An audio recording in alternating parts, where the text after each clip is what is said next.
Now to one of the biggest cases of the year at the Supreme Court. Justices hearing arguments today over whether the Sackler family, which used to control Purdue Pharma, should be immune from future lawsuits linked to the growing opioid crisis.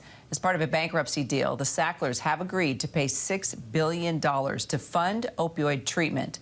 Purdue Pharma, which makes OxyContin, would become a nonprofit company and then make Narcan. Some of the families of people who died from OxyContin use said that the agreement still doesn't hold the Sacklers accountable for their role in the epidemic. Our senior Washington correspondent, Devin Dwyer, joins me now. So, Devin, talk to us just about the arguments that were made today. And do you have any indication where you think the justices may lean?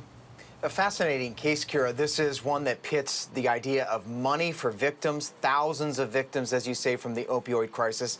In principle, should the Sacklers, the family behind Purdue Pharma, which produced and aggressively marketed OxyContin over the years, be left off the hook? The family is not declaring bankruptcy, but the company has. And today, the justices really sunk their teeth into this difficult decision over a bankruptcy deal that would provide, as you said, $6 billion in payments to families, states, Native American tribes for the effects of a crisis that's claimed more than 80,000 American lives. This was a deal that was painstakingly negotiated over the years.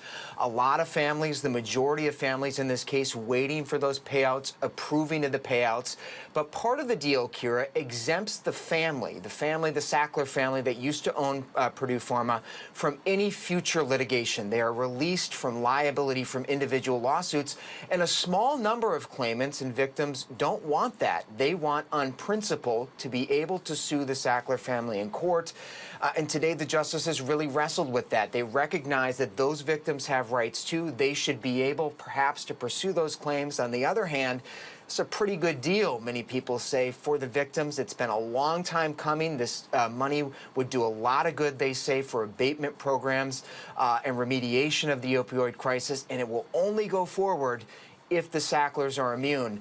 And that's really what's on the line here. A lot of money, but also the principle of having a day in court against a family that has inflicted, some say, so much harm.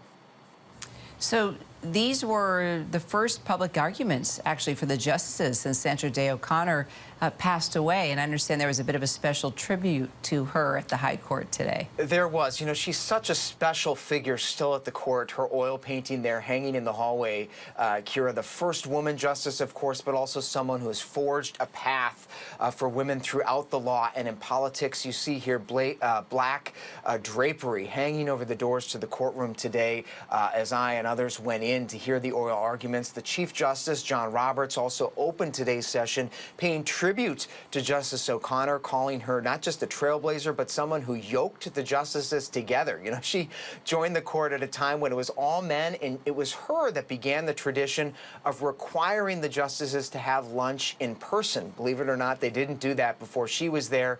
She was such a force for collegiality and consensus building on the court, and certainly today her memory was raised in that courtroom, and they'll be having a public memorial service, we believe, at the court in the days ahead, Kira. All right, Devin, thanks so much. Hi, everyone. George Stephanopoulos here. Thanks for checking out the ABC News YouTube channel. If you'd like to get more videos, show highlights, and watch live event coverage, click on the right over here to subscribe to our channel, and don't forget to download the ABC News app for breaking news alerts. Thanks for watching.